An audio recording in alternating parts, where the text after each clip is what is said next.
할렐루야, 감사합니다. 오늘은 우리가 사무엘상 17장 세 번에 나눠서 본다 그랬죠, 그죠?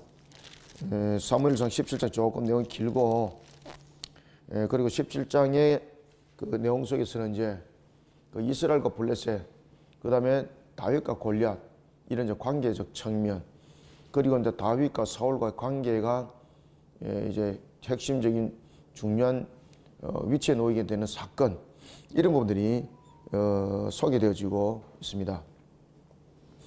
우리는 다윗 그러면은 이새의 아들인데, 다윗은 이새의 아들이란 이 다윗을 소개하기 전까지 성경이 계속해서 조명하고 또 조명해 나가는 것이 있습니다. 다윗이 중심 인물이라는 것이 아닙니다.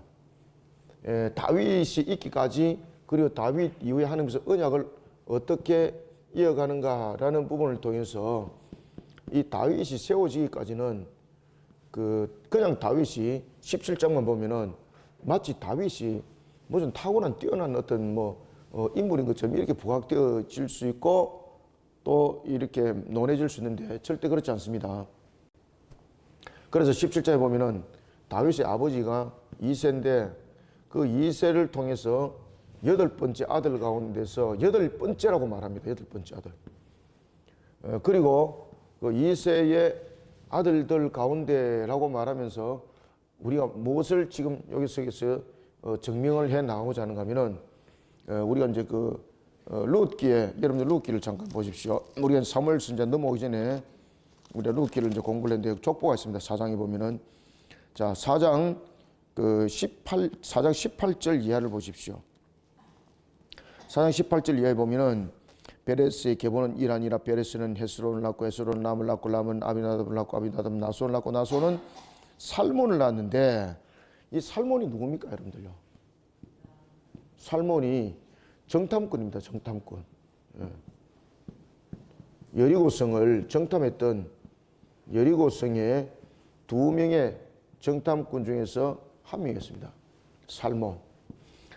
이 살몬의 아내가 누가 될까요? 라합이 아내가 됩니다. 라합. 그러면은 이 라합과 살몬과 이 라합 사이에서 누가 태어났는지 보십시오. 족보 보시면은 보아스입니다. 보아스. 보아스. 자, 여기서 이제 보아스는 또 아내가 또 누구예요? 지금 우리가 성경을 잠깐 어디를 보고 있습니까? 룻기를 보고 있죠. 보아스의 아내가 룻입니다. 룻은 여러분들 이방인입니까? 유대인입니까? 아니면 모압인입니까? 모압인입니다. 모압인. 라합은 여러분들이 잘 아시는 것처럼 여리고성에 있던 여인입니다. 여리고성. 라합, 그 다음에 룻, 전부 다 자랑할 것 아무것도 없습니다. 자랑할 것 아무것도 없습니다. 그런데 이 결과를 통해서, 살몬을 통해서 이 문제들이 어떻게 전개된 거 보십시오. 자, 살몬을 낳고, 살몬은 누구를 낳습니까? 보아스를 낳죠. 보아스 다음에, 그 다음에 오벳 다음에 누굽니까? 바로 이새입니다. 이새. 그리고 지금 이야기를 하는 겁니다. 지금 이야기를. 그래서 이새라는 이야기를 할 때는 지금 이미 룻기에서 전개되고 있는 이거 기억하십시오, 이 말입니다. 이거 이해됐습니까? 이미 이새라고 이야기할 때는 앞에 이 내용들이 전개되어집니다. 이 내용이. 그러면 이들에게 자랑 삼을 것이 있는 사람은 누군가? 살몬 같은 경우는 두 정탐꾼이라는 측면에서 하나의 여호수아로부터 신뢰를 받았던 사람, 신뢰를 받았던 사람이죠. 그 다음에 하나님을 향한 신앙이 견고했던 사람, 그 여리고 정탐꾼이 두 사람들은 다 그런 사람들 보내는 거잖아요. 그런 속에서 이 살몬이 중심으로 설명되는 것은 신앙입니다. 신앙 외에는 아무것도 자랑 삼을 거 없습니다. 그러면서 하나님께서 어떻게 그 가정들을 만들어가고 어떻게 이 일들을 이루어가는가를 우리에게 설명해 주고 있습니다. 제가 한번 창세기 49장에서 이제 말씀드릴 때에 언약에 관해서 하나님께서 성취할 때에 하나님께서 언약에 대한 큰 그림을 그렸다고 그랬죠. 큰 그림을 그릴 때는 언약에 이어갈 장자로서 누구로 큰 그림 그렸습니까? 유다 지파입니다. 그죠? 유다 지파인데 이 큰 그림이 세분화됩니다. 세분화. 지금 이게 뭔가 하면은 큰 그림이 세분화되는 작업입니다. 이게 세분화되는 작업. 세분화될 때는 이것을 유다 지파라든지 큰 그림은 이거는 하나 언약에 있어서 전체적인 부분들을 의미적으로 표현합니다. 표현. 어떻게 할 것이다. 그런데 하나님은 어떤 분이십니까? 신실하신 분이잖아요. 하나님은 신실하신 분일 뿐만 아니라 하나님의 신실하심과 그 모든 부분에 대해서 언약에 불변하신 분이죠. 분명히 그 언약을 이어가는 측면에서 그럼 어떻게 이것을 이어가는가라는 것을 우리에게 좀 해주고 있어요. 그것이 바로 지파다 하면은 무엇이 소개됩니까? 족속이 소개돼요.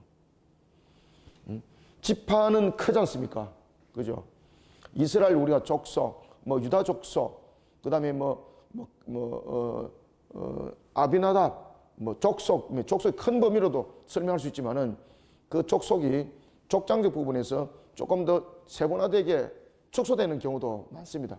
그래서 이 세분화 작업 속에서는 점점 어디로 가는가 하면은 이것이 가정으로 가고 이것이 누구로 갑니까? 사람으로 가는 겁니다. 사람으로. 그리고 이 부분들에 하나님께서 언약을 성취하는 것을 우리가 볼 수가 있습니다. 하나님이 축복하신 것들도 여러분 마찬가지입니다. 항상 우리가 이제 그 다윗에 관한 부분들도 다윗이 이스라엘의 왕위를 두 번째 왕으로서 왕위를 계승할 때도 북이스라엘 쪽에 있는 지파들은 다윗이 왕으로 되는 일에 아무도 찬성하지 않습니다. 그것은 남유다 지파와 북쪽 지파의 베냐민 지파에 있는 사람들이 가지고 있는 그런 하나의 사울이 세워지는 그 단계 속에서 일어났던 그런 알력적인 문제. 그런가 하면은 또 그 이전에 사사시대도 보시면은 이 남쪽 그 유다 지파와 베냐민 지파 친하지 않습니다, 여러분들요. 그런 부분에서 서로 간에 알력이 있었던 부분들이 그대로 다 나타납니다. 그런 12지파가 어찌 이러면 한 나라가 되고 어찌 그게 한민족이 되겠습니까? 우리 남과 북 한번 보십시오. 간단하잖아요. 그런데 말도 안 되는 하나의 내용들이 전개되면서 그냥 그 원수된 나라보다 더 하잖아요. 사상이라는 부분들이 하나 딱 부각이 되면서 공산이라는 사상이 저 북쪽에 부각이 되면서 어떤 범위가 이 나라에 벌어졌습니까? 원수도 그런 원수 없지 않습니까? 그죠? 동족을 갖다 그냥 완전히 그냥 대량 학살로 죽였던 정말로 전무후무한 사건이 우리 6.25 때 터졌지 않습니까? 똑같습니다. 하나님께서 만약에 이런 일들을 거행해 나갈 때에 하나님께서 주관하심으로 하나님의 은혜 속에 이 언약도 이어가지 못한다면은 그 언약 하나님께서 이렇게 큰 그림만 던져놓고 사람의 어떤 행위와 사람의 어떤 능력으로 알아서 하라고 한다면 이루어질 거 한 가닥도 없습니다. 한 가닥도 없습니다. 하나님께서 은혜를 베푸셔서 하나님께서 그 은혜를 주관함 속에서 이끌어갑니다. 결국은. 그런데 주관함 속에서 이끌어갈 때 하나님께서 무엇을 보고 이끌어가는 거 아십니까? 그들의 신앙을 보시고. 결론은 신앙입니다. 신앙. 하나님을 향한 신앙을 보시고. 자, 오늘 그 대표적인 이제 그 다윗의 내용이 이제 등장합니다. 오늘 12절부터 한번 봅시다. 17장 12절 내용.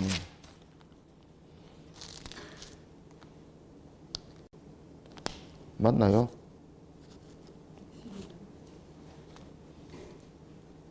사무엘상이네. 네네네. 사무엘상 17장 12절. 자, 본문 보면서 가겠습니다. 다윗은 유다 베들레헴 에브라 사람 이세라 하는 사람의 아들이었는데, 그래서 이것은 이세라 하는 사람은 왜 이세를 지금 강조하는 거 아시겠죠? 그죠? 이세는 아무것도 성경에서 부각되어질 만한 인물이 아닙니다.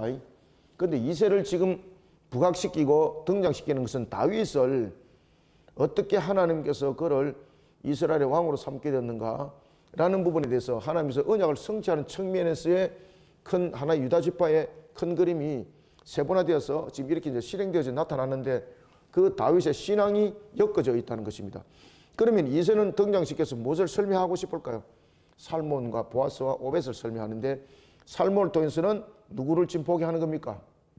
라합을 보게 하고, 보아스를 통해서는 여러분들이 누구를 보게 하는 겁니까? 그렇죠. 보아스도 자기 어머니가 이방인이잖아요. 그죠? 기생나합이지 않습니까? 자랑할 거 아무것도 없습니다, 여러분들. 그런데 그런 보아스, 언약의 장자로서의 기업 물을 자로서의 그 중요성을 누구보다도 귀하게 여겼던 자, 그 신앙이 분명히 적어져. 그래서 하나님 서신 겁니다. 12절 다윗은 유다 베들레헴 에브라 사람 이세라 하는 사람의 아들이었는데, 이세는 사울 당시 사람 중에 나이가 많아 늙은 사람으로서 8아들이 있는 중, 여기서 이제 늙은 사람, 자 우리가 이제 고대 사회 속에서 늙은 자 이러면 크게 두 가지로 우리가 표현된다 그랬죠, 그죠? 어떻게? 맞습니다. 지혜자. 그 다음에 또 어떤 사람? 진짜로 나이가 많은 거. 자 여기서 1번일까요? 2번일까요? 절대 1번 아닙니다. 왜? 안에 내용 읽어보십시오. 영적으로 탁월함이라는 지혜자가 아닙니다. 여기서 이제 나이가 많다라는 것은 그 아버지가 나이가 많을 뿐만 아니라 늙었어라는 부분들을 통해서 영적으로 밝음이 없다는 겁니다. 영적으로. 이 나이라는 부분들을 대조하는 것은 우리가 그 육적인 부분에서 나이입니까? 아니면은 영적인 부분에서 나이입니까? 나이가 많다는 것은 영적인 부분을 강조하고 있지 않습니다. 육적인 부분으로 나이가 많다는 것 속에서 지금 다윗 아버지가 소개되고 있고, 그 다음에 그의 아버지는 아울러서 나중에 다윗에게 돼 있었다. 그 얘기를 합니다. 그죠? 아, 볼품 없습니다. 이렇게 말하지 않습니까? 영적으로도 그렇다는 이야기입니다.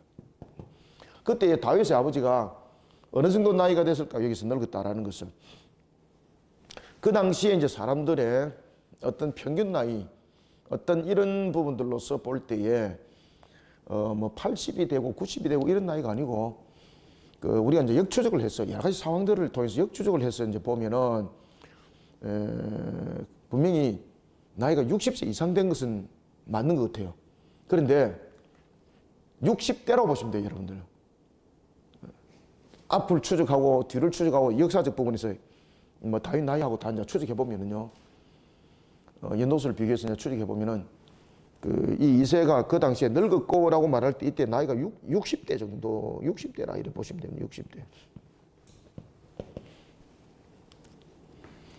그러면 사실은 이거 늙었다라는 단어가 맞기는 맞는데, 나이가 진짜 많아서 늙었다라는 그런 부분들로서 지금 이게 접근을 하고 있는 것이 아니라, 나이는 분명히 많은데 지혜자가 아니고 그가 육적으로도만 나이가 들었을 뿐만 아니라 영적으로도 나이가 들어서 그 영적으로 바른 어떤 분별력을 가지고 있지 못합니다. 이겁니다. 이게. 자, 그래서 13절이 이제 그것을 딱 이야기를 하는 거예요.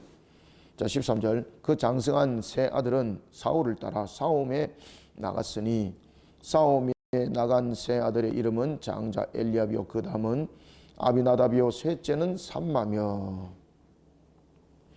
8아들이 있는데 전쟁에 나갈 만한 그 나이는 몇 살 이상이 돼야 되죠?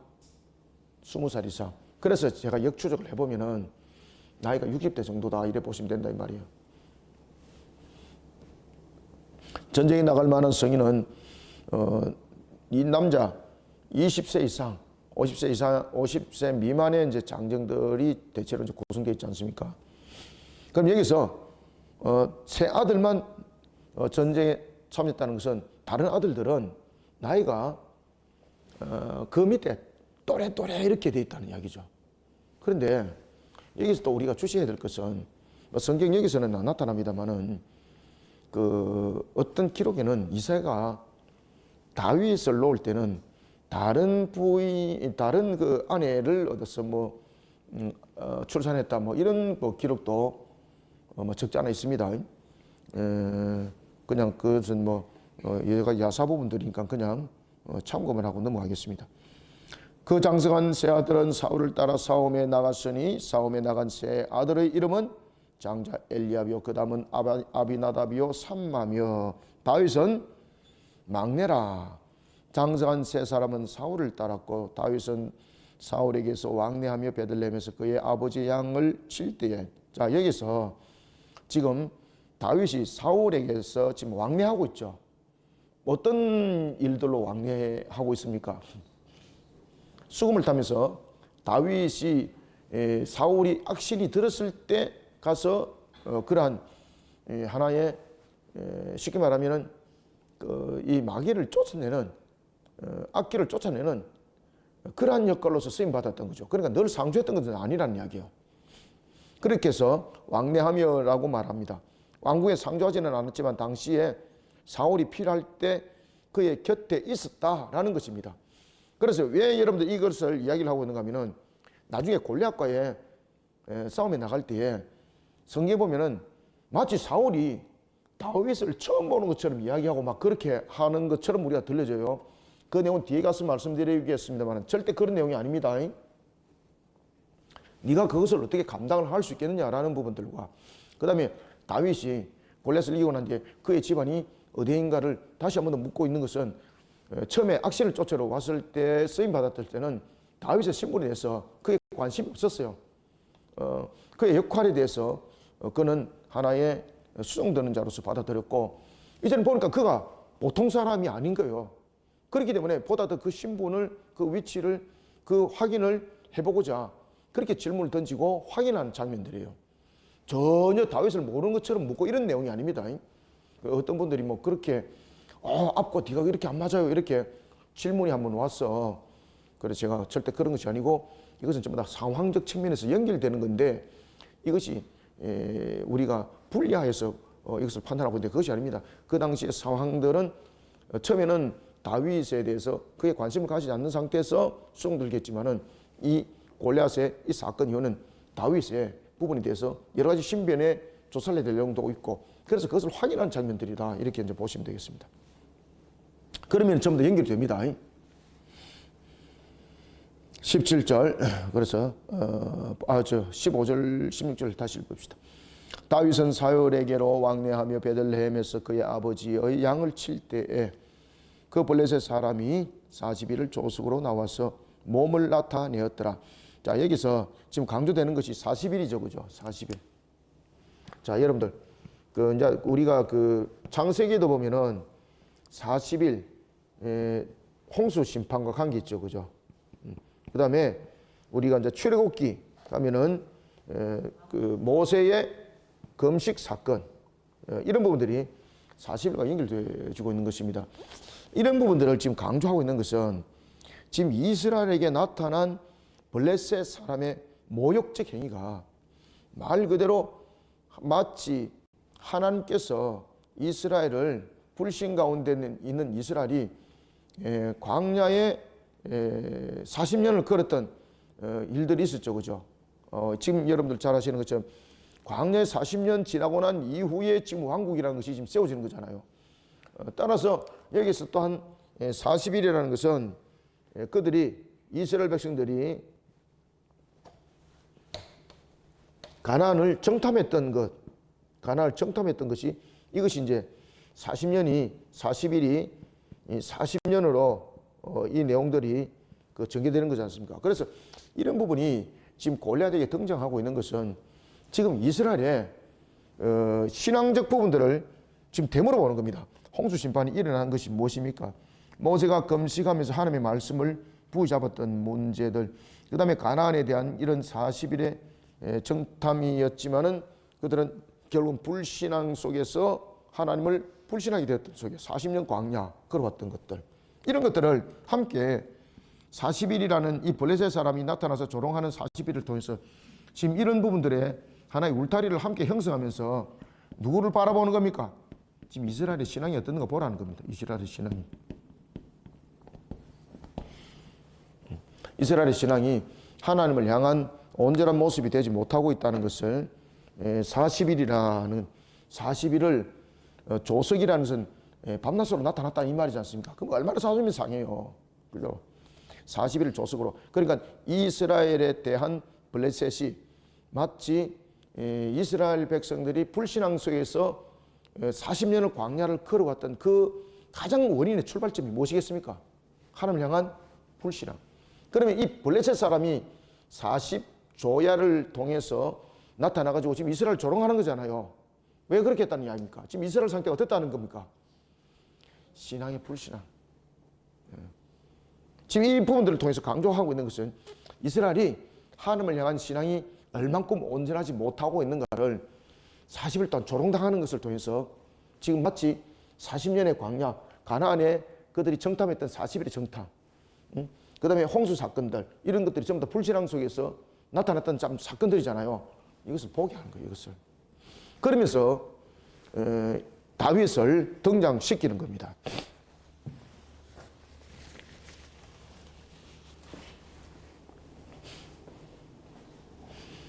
사십일을 조석으로 나와서 몸을 나타내었더라. 그리고 또 하나는 이제 이 블레셋 사람이 40일 조석에 나타났습니다. 이건 또 뭔가 하면은 블레셋 사람이 40일 동안 나타나서 그냥 알라리 꼴레리 이렇게 지금 여기서 이제 블레셋 사람이라는 것은 이제 그 이제 대표적인 부분들로서는 블레셋이지만은 결국은 이 속에서 등장하는 인물이 있는데 그가 골리앗이거든요. 그럼 이거는 이제 40일을 조석으로 또 나타났다는 것은 무엇을 말하고 있는가 하면은 그 당시에 블레셋이 그 강력함이 또 하나는 여러분들 사사시대도 보면은 블레셋에 의해서 이스라엘이 강력하게 지배하고 다스림 받지 않습니까? 이런 부분들도 함께 곁들여서 설명하고 있는 겁니다.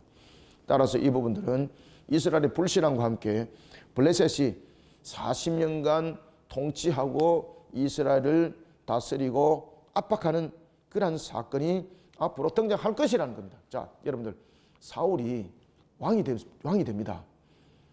사울이 왕이 돼가지고 왕이 된 날로부터 몇 년간 40년 왕을 해먹잖아요. 왕을 해먹는다는 것이 아니고 죄송합니다. 40년간 왕이 되는데 40년간 왕이 되는데 사울의 처음과 끝에 항상 등장하는 족속이 있어요. 누굽니까? 블레셋 사람. 블레셋.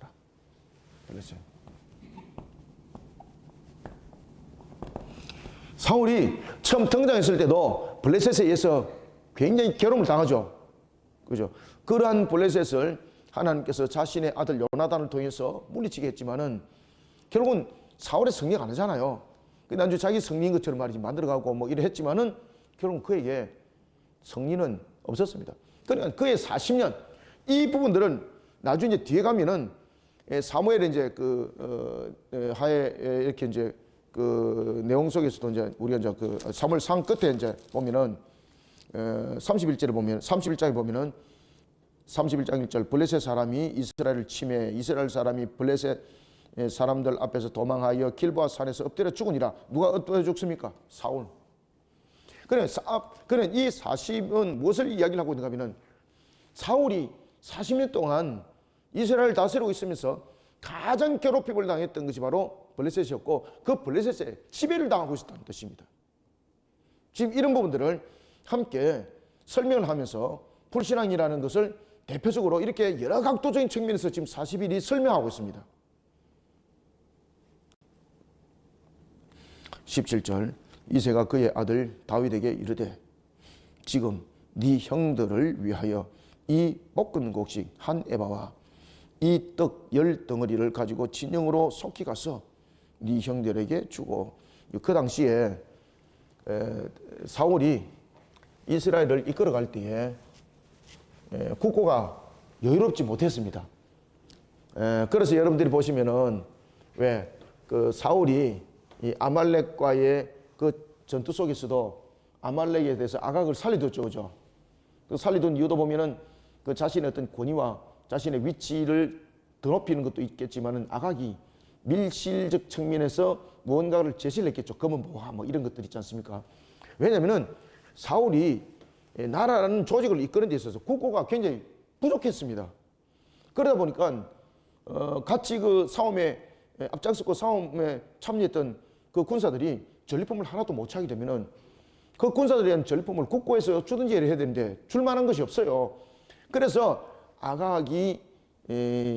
아각을 살려줄 뿐만 아니라 그 모든 부분들을 진멸하지 않고 자기의 눈으로 볼 때 가장 좋은 것들은 병사들이 가져가는데 하나님께서 전부 다 진멸하라고 했지만은 사울은 그것을 못 본 채 해줘요. 왜 그렇습니까? 전리품을 그 군사들에게 줌으로써 국고로 충당하지 못하는 것을 그렇게 해결을 하려고 했던 거예요. 오늘 본문에도 마찬가지입니다. 사울이 지금 블레셋과 전투를 벌이는데 여러분들 군비에 대한 군축물이 군사 비축물이 없으면 전쟁 못 치릅니다, 여러분들요. 처음에 왜 그 러시아와 우크라이나 그 침공이 일어났을 때 러시아가 우크라이나를 침공해갖고 뭐 한 달만 또는 뭐 며칠 만에 우크라이나는 작살날 것이다 이렇게 예상했지 않습니까? 그런데 완전히 그냥 그 계산 차고 났죠. 왜 그렇게 됐을까요? 군수 물자에 대한 그 공급들이 원활하지 못했기 때문에 안 되는 거예요, 여러분들. 병참이 무너진 상태 속에서 그냥 그토록 무기만 화렸지 아무 힘을 발휘하지 못했던. 그러니까 그 전쟁이 그렇게 진행되어졌고, 그리고 지금도 지금 지루하게 전쟁이 진행되어지고 있는 것을 우리가 볼 수 있습니다. 오늘 본문에 보면은 이새가 그의 아들들이 3명이 징집되어서 전투를 블레셋과 벌이고 있는 그때에 이새가 다윗을 소식을 알기 위해서 보내요. 그때에 그 당시에 사울이 그 전체적으로 이끌어가던 이 진영이 여러 가지 부분에 있어서 군비가 굉장히 부족했습니다. 그러다 보니까 군사들이, 병사들이 먹을 양식이 국가에서 공급이 원활하지 못했어요. 그러다 보니까 어떤 일이 일어났을까요? 개인이 조달했습니다. 개인이. 그러니까 지 호주머니 떨어서 지가 밥에 먹고 또 나가서 싸우고 뭐 이러는 식이에요. 그러니까 그만큼 이 자급자족이 되지 못했습니다. 충분하지 못했던 거죠. 전혀 공급하지 않고 이런 것은 아닌데 충분하지 못했어요. 그러니까 아버지가 이제 그 상황을 하는 거죠. 그러니까 아들을 통해서 자기 세 아들에게 음식을 공급하면서 이 음식이 자기 세 아들에게 잘 공급되어지고, 그리고 자기 세 아들이 앞장서서 싸우지 말고 어떻게 좀 중간쯤이나 뒤에 머물러서 싸울 수 있도록 어떻게 합니까? 아버지가 세 아들 음식만 준비하지 않고 그 상관들에게 줄 음식을 함께 다윗에게 줘요. 아시겠죠, 그죠? 요 속된 말로 말하면은 이거 군 비리 사건입니다, 그죠? 뇌물 사건인데 이거. 그렇게 이제 이렇게 진행되어진 겁니다. 그래서 17절에 보면 이새가 그의 아들 다윗에게 이르되 지금 네 형들을 위하여 이 볶은 음식 한 에바와 떡 10덩어리를 가지고 진역으로 속히 가서 네 형에게 주고. 이거는 그 병사들의 식량이 자급자족이 안 됐기 때문에 열악한 상황에 있기 때문에 아버지가 그것을 아는 거죠. 그래서 그 형들이 전쟁에서 굶지 않도록, 또 힘이 약하면은 병사들에게 싸워서 또 못 이기잖아요. 그 다음에 그 당시 치즈가 얼마나 귀했습니까? 그 당시에 치즈라는 것은 귀족들만 먹을 수 있는 아주 귀한 음식이거든요. 근데 이 치즈를 아들들에게 줘요? 누구에게 줘요? 맞습니다. 그 아들들을 어디에 배치할 수 있는, 그런 아들들을 배치할 수 있는 그런 권한을 가진 그 천부장에게 주는 겁니다. 일종의 뇌물이죠, 그죠? 우리 아들 좀 이 전쟁에서 어려운 위치에 뒀다가 사망하지 않도록 좀 중간으로 좀 빼든지. 그래서 옛날에도 여러분 그런 것들이 있는 것 같아요, 그죠? 뭐 못 사는 집안에 또 없는 집안의 사람들은 어떻게 되는 겁니까? 전쟁에서도 제일 앞장서서 싸우다가 그냥 이렇게 뭐 전사하는 그런 일들이 아마 이 당시에 많이 벌어졌던 것 같습니다. 참 이런 것도 보니까 아무것도 아닌 것 같지만 이거 좀 확인해 보니까 굉장히 좀 이 군 비리들이 이럴 때도 있었구나, 그죠? 다 있습니다. 그래서 18절에 보면 이 치즈 10덩어리, 와, 치즈 10덩어리 이거 여러분들요, 이거 대단한 뇌물입니다, 이거. 이 치즈 10덩어리를 가져다가 그들의 천부장에게 주고 네 형들의 안부를 살피고 정표를 가져오라. 그때에 사울과 그들과 이스라엘 모든 사람들은 어디? 엘라 골짜기에서 블레셋 사람들과 싸우는 중이더라. 지금 여기서 골짜기에서 직접 싸우지는 않았죠. 그런데 여기서 지금 싸우는 것은 어떤 싸움입니까? 심리전입니다. 심리전. 영적 싸움. 싸우는지라라는 것은 지금 현재 진영은 구축은 했지만은 양 방향이 골짜기에서 지금 누가 먼저 그 골짜기에 들어가 버린다든지 이러면 거기서 매몰되고 오히려 약점이 생기니까 서로 먼저 안 들어가는 거죠. 그래서 1대1로 나와서 싸우자 막 이렇게 하는 겁니다. 따라서 여기서 싸움이 시작됐다는 것은 심리전을 말하고 있습니다. 이런 영적 전쟁. 왜 그런가 하면은 그 골짜기의 특수성 때문에 먼저 들어가는 자들이 불리해요, 여러분들요. 그래서 서로 안 들어가는 거예요. 그런데 이제 블레셋은 서서히 이제 움직이기 시작해요. 심리전을 가동시키면서. 일단 딱딱 심리전을 가동시키면서 그 진영들을 딱 이제 확인하고 일순간에 쳐버리려고 계획을 지금 하고 있다는 이야기죠. 그래서 엘라 골짜기는 바로 이런 상태를 말하고 있는 겁니다. 먼저 그 골짜기 들어가게 되면 고립되기 때문에 먼저 들어가지 않습니다. 쉽게 말하면 누가 파놓은 웅덩이에 풍덩 들어갑니까? 어리석은 짓은 안 하는 거죠. 그런데 이제 블레셋은 이런 계산적인 부분들을 가지고 40지하를 가지고 충분히 그런 영적 전투를 통해서 어떻게 이제 자신들의 전세를 펼쳐갈 것인가 계획이 어느 정도 이제 딱 섰다는 이야기죠. 20절 다윗이 아침에 일찍 일어나서 양을 양 지키는 자에게 맡기고 이새가 명령한 대로 가지고 가서 진영에 이른저 마침 군대가 전장에 나와서 싸우려고 고함치며. 자, 여기서 다윗이 참 순종을 잘한다 그리고 신실한 사람이다 알 수 있겠죠. 치즈에서 몇 조각이 떼먹었을까 안 떼먹었을까요? 안 떼먹습니다. 그래서 여기서 다윗의 순종과 그 신실함과 이런 부분들을 딱 살펴주고 우리에게 알게 하는 겁니다. 지금 이스라엘과 블레셋 사람들이 전열을 벌리고 양군이 서로 대치하였더라. 다윗이 자기 짐을 짐 지키는 자의 손에 맡기고. 자, 이게 이제 뭔가 하면은 후방에 이게 그 물자를 공급하는 이런 이 하나의 부대들입니다. 지금 여기서 이제 이게 전방의 진영이라고 말한다면은 이 물자 공급들은 여기서 이제 일어나는 거죠. 후방에서 물자들을 집중시켜 놓고. 왜 그러면 분산되면 이거 안 되잖아요. 왜냐하면 물자를 가지고 있어야만이 이 물자가 A에 필요한 곳에 보내고 B에 필요한 곳에 보내고 이렇게 가는 거예요. 그냥 알아서 그냥 내버려두면은 어떤 때는 많은데 어떤 때는 완전히 없잖아요. 그러니까 옛날에도 보면은 고대 때도 보면은 이런 물류에 대한 전쟁에 대한 수송 이런 부분들을 보급에 대한 부분들을 굉장히 과학적으로 실시했다는 것을 볼 수 있어요, 여러분들요. 그만큼 보급부대가 중요합니다. 현대도 보급부대가 굉장히 중요합니다. 병참이라는 보급부대들이 만약에 무너지면은요, 아무리 신무기를 많이 가지고 있어도 끝입니다. 왜냐면은 껍데기라는 무기는 있는데 실탄이라는 공급이 안 돼 보십시오. 자, 여러분들이 자동소총 가지고 있다.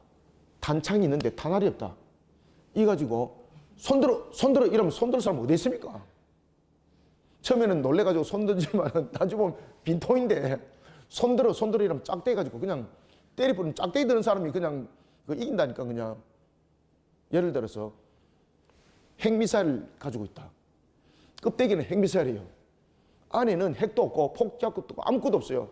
처음에는 공갈치면서 미사일 쏜다 이러면 겁나지만은 진짜 쏴봐라 이래 쏘았는데 안에 그냥 툭 떨어지고 끝나버려요. 아무것도 없어요, 여러분들요. 바로 병참은 이만큼 중요한 거예요. 무기가 실질적으로 실효를 거둘 수 있도록, 그리고 병사들이 실질적으로 싸움을 싸울 수 있도록 굉장히 중요한 보급의 역할을 하는 것이 이 병참 보급부대입니다. 이게.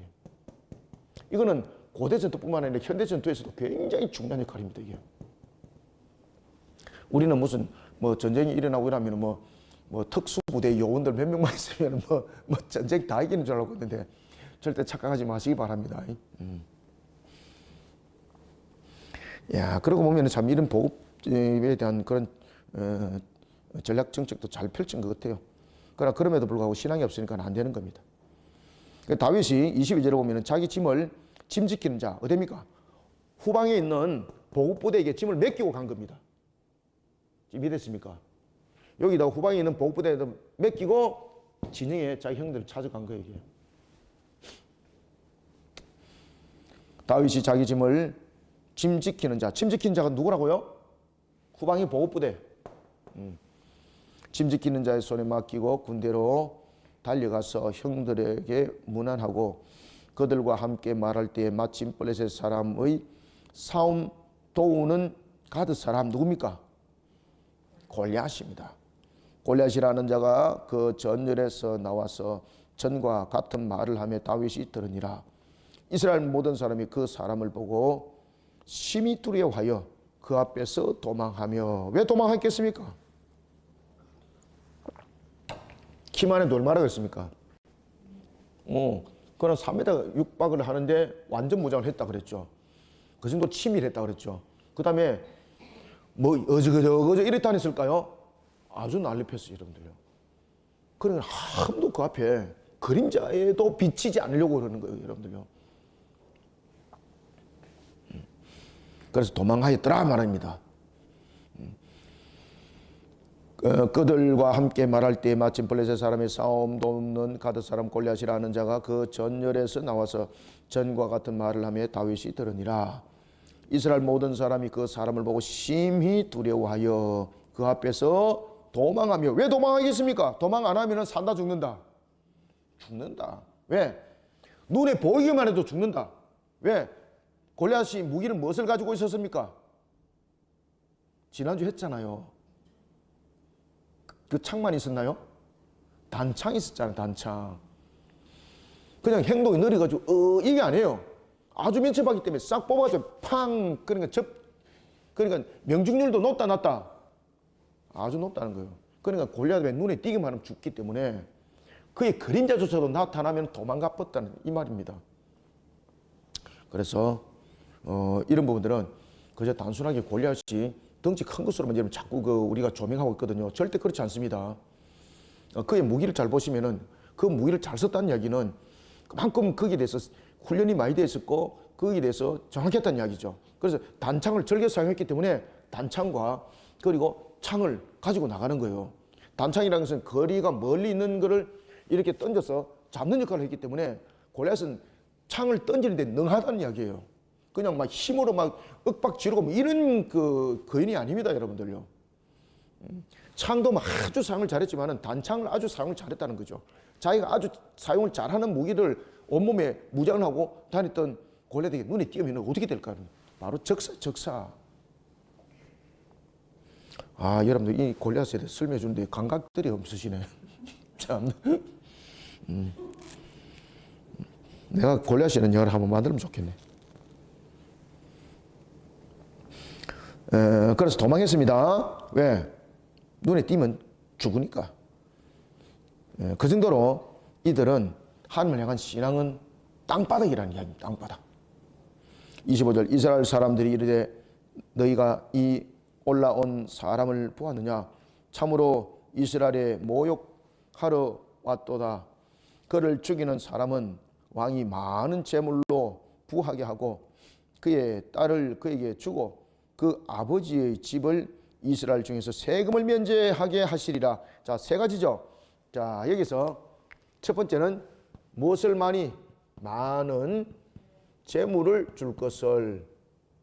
여기서 이제 포상이죠, 그죠? 포상. 골리앗을 이기게 되면은. 그 다음에 두 번째는 누구? 사울의 딸을 줄 것이다. 미갈이 나중에 다윗의 이제 아내가 되죠, 그죠? 그 다음에는 이제 세 번째 무엇입니까? 세금을 면제한다. 자, 여기서 세금을 면제하는 것이 그냥 단순한 세금의 면제일까요? 아니면 어떤 의미일까요? 이거는 그 당시에 세금을 면제받는 위치로 격상시켜 준다는 뜻입니다. 그럼 이거는 무슨 뜻인가 하면은 세금은 주로 어떤 사람들이 세금을 냈는가 하면요. 상위층에 있는 사람들은 세금을 안 냈습니다. 주로 중하류 이하에 있는 사람들이 세금은 지배자와 피지배자를 갈라놓는 역할을 하는 겁니다. 지배자와 피지배자. 그러면은 세금을 면하게 한다는 것은 뭔가 하면 지배자 계층으로 올려준다 이 말입니다. 신분의 격상. 대단한 거죠, 그죠? 이거 뭐 부가세 환급 조치시켜주고 이런 것도 아닙니다, 이거. 뭐 종소세 뭐 1년 면해주고 이런 거 아닙니다, 이거. 그 당시에 지배자들은 세금을 내지를 않았습니다. 그럼 여기서 이제 세금을 면한다는 것은 신분의 격상입니다. 신분의 격상.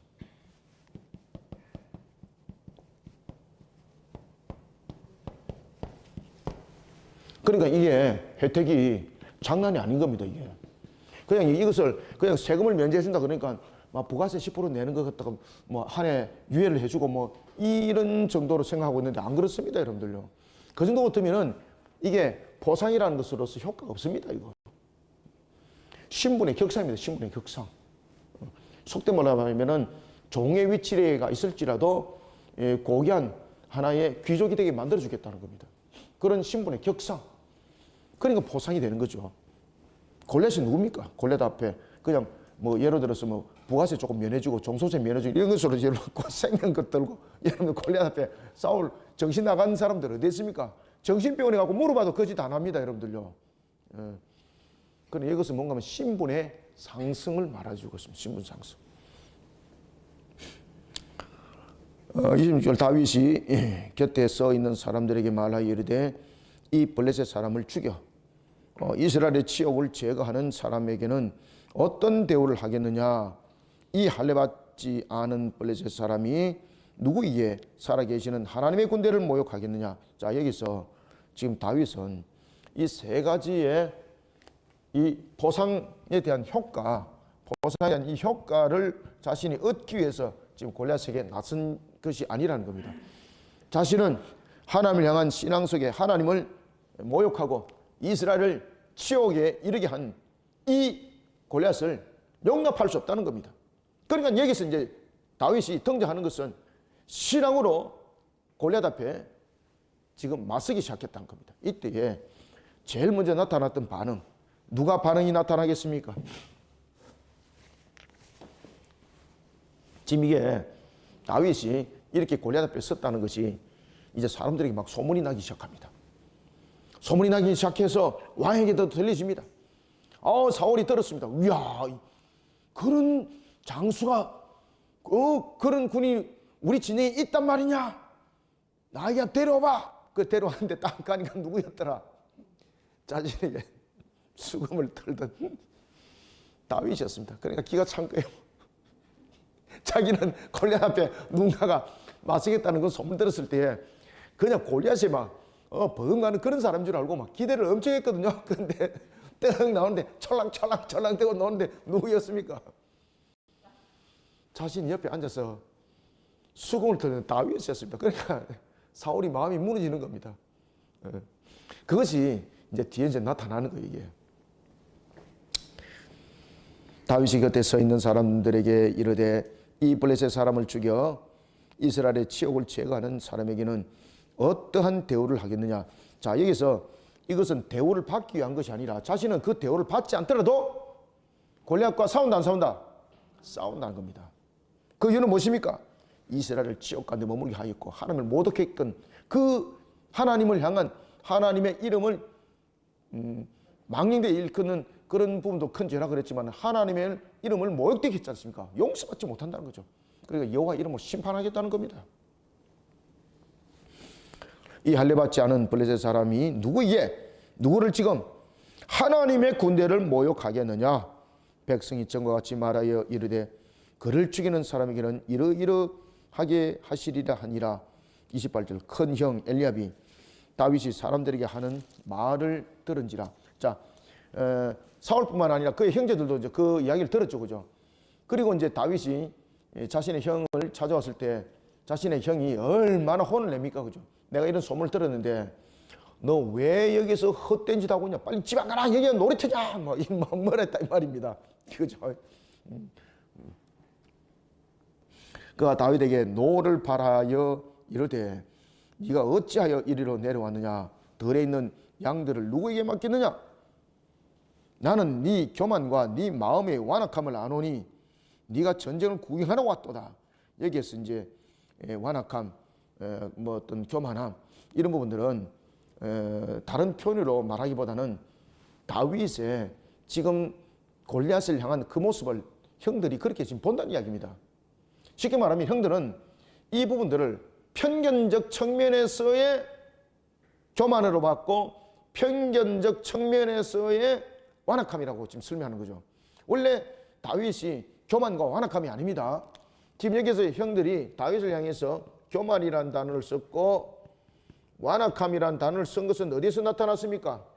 맞습니다. 편견에서 나왔습니다. 그건 편견. 하나님을 향한 신앙의 다윗을 본 것이 아니라 상대적 측면에서의 다윗입니다. 상대적 측면, 신앙으로 본 것이 아닙니다. 이 상태는 신앙으로서 다윗을 본 것이 아니라 하나의 상대성으로서의 다윗과 골리앗을 본 겁니다. 이게 그랬을 때에 다윗은 교만한 자고 완악한 자가 되는 겁니다. 맞죠? 그죠? 상대성으로 본 거죠. 그러니까 네가 참 교만하구나, 네가 참 완악하구나, 이거는 편견적 사고, 형들의 편견적 사고예요. 이게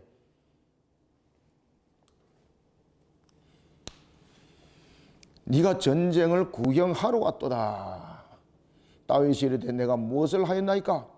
어찌 이유가 없으리까 하고, 여기서 이제 이 다윗이 형한테 여기 말하는 게 참 재밌는 건데, 이게 이제 무슨 말인가 하면은 왜 말도 못합니까? 지금 이런 식입니다. 지금 되게 웃기는 겁니다, 이거. 말 한마디만 했을 뿐인데 뭐 이런 뜻. 왜 말도 못합니까? 이런 말입니다. 그런데 내 말은 나의 말이 아닙니다. 하나님을, 나라를, 하나님의 백성을 저렇게 모욕하는 저런 불신자 이방인을 그냥 가만 두란 말입니까? 거기에 대해서 하나님의 이름으로 심판받을 것에 대해서 말도 못합니까? 지금 이런 이야기죠. 지금 이해 잠깐 되셨죠? 참 이거 재밌습니다. 이거 어찌 이유가 없으리까 하고 돌아서서 다른 사람을 향하여 전과 같이 말하며 백성이 전과 같이 대답하니라. 어떤 사람이 다윗이 한 말을 듣고, 참 이제 여기서 또 쇼가 벌어집니다. 다윗이 이제 출전하는 의사를 밝혔죠, 그죠? 그러니까 사람들이 이제 막 이 소문이 이제 퍼져가지고 사울에 간 거예요. 그러니까 사울은 마음이 어떤 기대를 했을까요? 와, 이거 우리에게 참 이 골리앗만한 장수가 드디어 나타났구나. 이렇게 생각하고 그 장수를 빨리 데리고 온나, 내 갑옷을. 여러분, 사울이 덩치가 굉장히 크죠. 자신의 갑옷을 대신 입혀준다는 것은 이 장군으로서 골리앗 앞에 설 사람은 누구의 이름으로 지금 싸우는 겁니까? 사울의 이름으로 싸운다는 거예요. 그러면은 그 사울의 갑옷을 입혔습니다. 그러면 그 사람이 권세자 되는 것이 아니라, 지금 사울을 좀 잘 이해하셔야 됩니다. 그 갑옷을 입혀줌으로써 그 승리는 누구의 승리가 되는 겁니까? 사울의 승리가 되는 겁니다. 참 이 사울이, 그러니까 이 나중에 하나님에 대한 신앙이 발전하지 못하니까 이게 희한한 불신앙 가운데 자머리만 계속해서 발전해가지고 이런 일들을 범하게 되는 겁니다. 32절 다윗이 사울에게 말하되 그로 말미암아 사람이 낙담하지 아니할 것이라. 주의 종이 가서 저 블레셋 사람과 사울이다 하니. 아멘. 자, 여기서 우리가 사람이라는 단어를 히브리어에서 보면은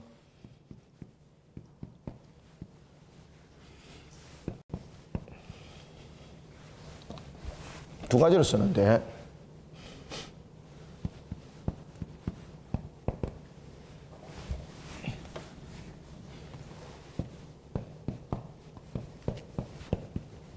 요 두 개 다 둘 다 사람이에요.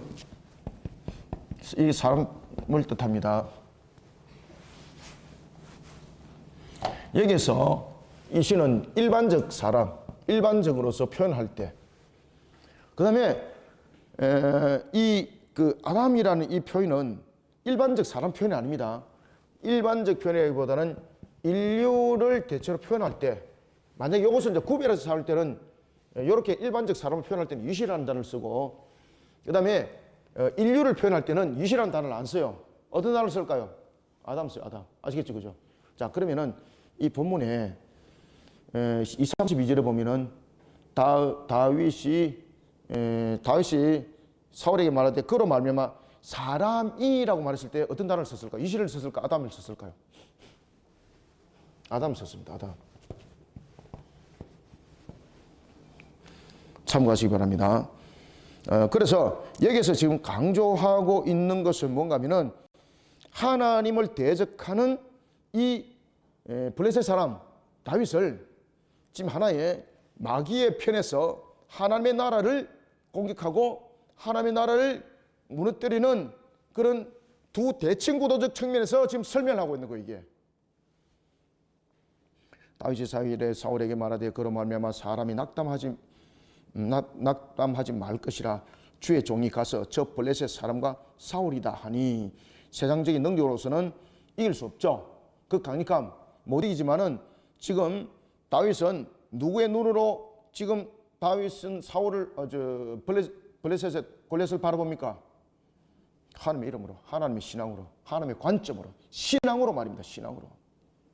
그래서 우리가 보면은 왜 우리 느헤미야 시리즈에 그 첫 번째 책 제목이 뭡니까? 1번이 신앙으로 반응하라. 그다음에 두 번째는 하나님이 기억하는 자. 세 번째는 해 뜨는 데부터 해 지는 데까지. 그죠? 얼마나 좋은 책입니까? 그죠? 꼭 사봐야 될 책입니다. 네.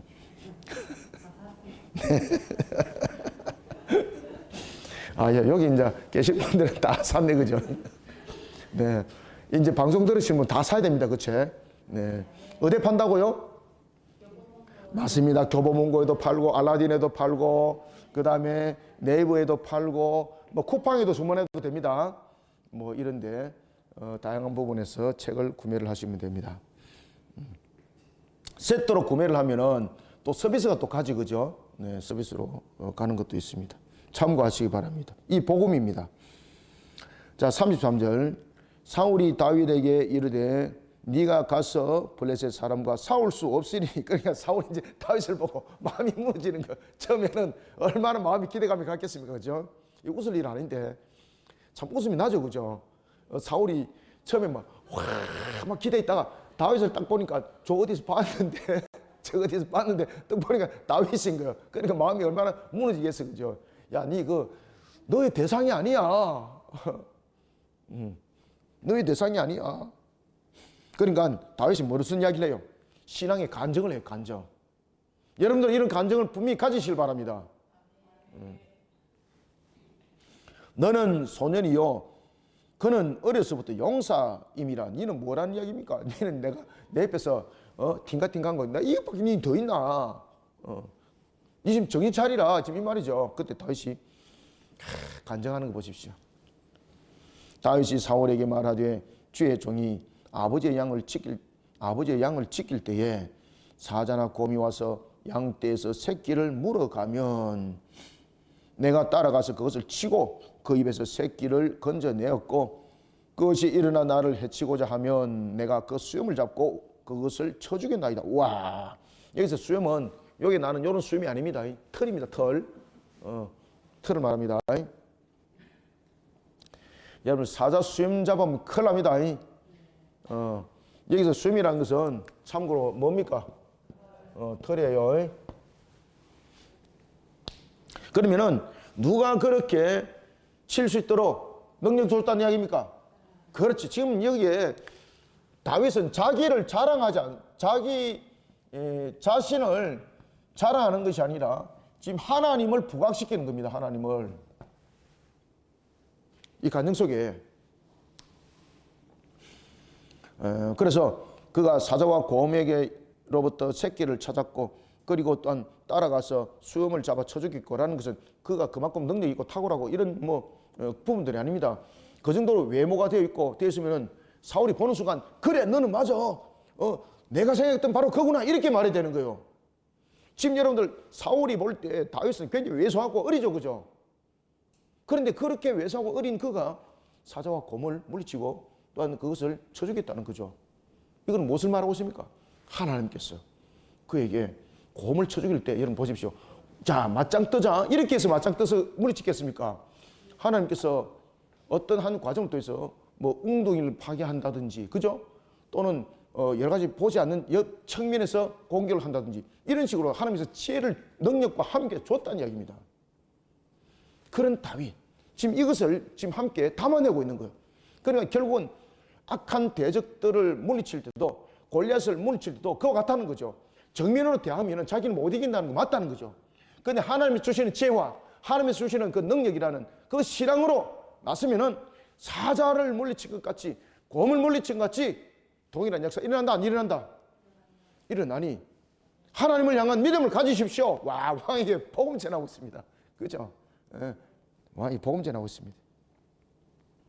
우리도 이리 돼야 됩니다. 내가 따라가서 35절, 내가 따라가서 그것을 치고 그 입에서 새끼를 건져내었고 그것이 일어나 나를 해하고자 하면 내가 그 수염을 잡고 그것을 쳐 죽였나이다. 주의 종이 사자와 곰도 쳐선져 봐시오. 딱 이제 그 이야기를 하잖아요.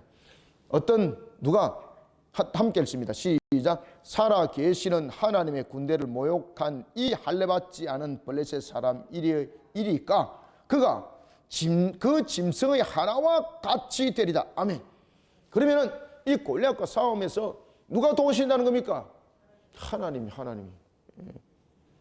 이게 여러분 다윗이에요. 이게 다윗이에요. 우리 이래 돼야 돼요, 여러분들요.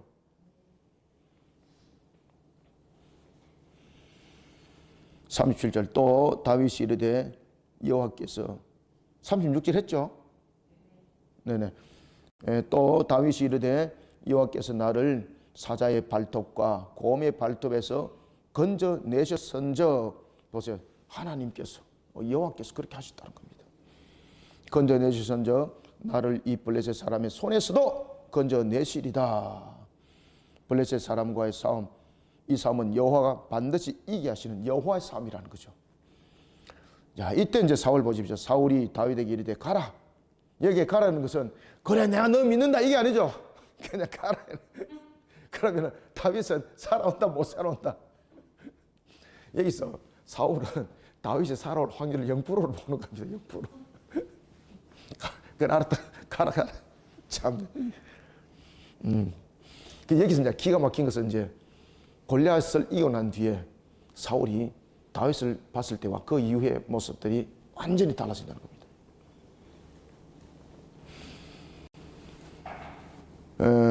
사울이 다윗에게 이르되 가라 여호와께서 너와 함께 계시기를 원하노라. 이거는 기대감을 가지고 있는 것이 아니라 이미 운명은 결정되었다는 것으로서 그에게 말을 하고 있는 겁니다.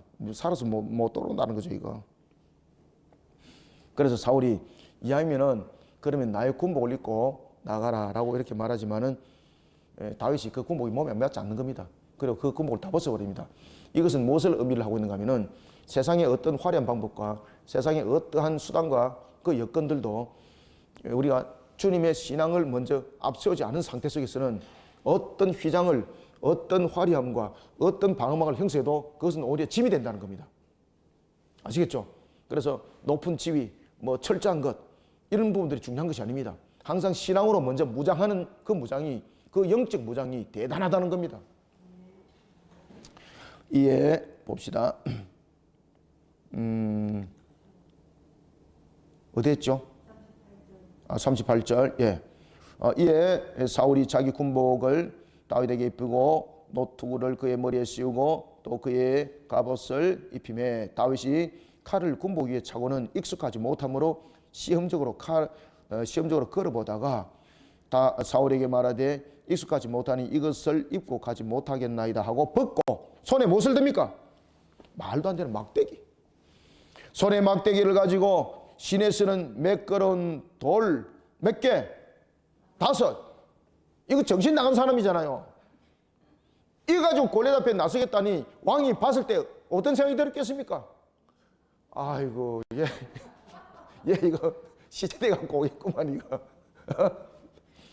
그 진영에 있는 사람들이 다윗의 이 모습을 보고 할렐루야 했던 사람이 몇 명 있을까요? 단 한 명도 없습니다. 단 한 명도 없습니다. 그런데 다윗의 이 한 사람의 이 믿음이 이스라엘을 살립니다. 아시겠습니까? 저와 여러분들의 한 믿음이 가정을 살리고 사회를 살리고 나라를 살립니다. 이거를 기억하셔야 됩니다. 함께 읽고 마무리합니다. 시작. 손에 막대기를 가지고 시내에서 매끄러운 돌 5을 골라서 자기 목자의 제구 곧 주머니에 넣고 손에 물매를 가지고 블레셋 사람에게로 나아가니라. 아멘. 자, 다음 주에는 이제 이게 물맷돌과 막대기의 역할들, 이 속에서 하나님의 역사는 무엇을 말하고 있는가를 조금 더 상세히 보도록 하겠습니다. 오늘은 여기까지 하겠습니다. 감사합니다. 수고하셨습니다. 하나님 감사합니다. 우리에게 믿음의 소망을 다해 주시고 주님의 나라와 그 영광을 위해서 달려가게 하시니 감사합니다. 세상이 참으로 불신앙 속에 우리를 넘어뜨리려고 골리앗처럼 하나님을 향한 우리의 신앙 속에 등장하고 있습니다. 여러 가지 부분에 참으로 겉도는 모습들이 우리 모든 신앙 속에 일어나지 않도록 우리 성도들은 항상 다윗의 그 무장한 영적 모습으로 나타나게 하여 주님의 영광을 드높이는 2024년이 되게 도와주시옵소서. 우리의 한 사람 한 사람이 믿음의 다윗이 되게 하여 주시고 우리의 모든 한 사람 한 사람들이 주님의 신앙의 걸음으로 나가는 하나님의 백성이 되게 도와주옵소서.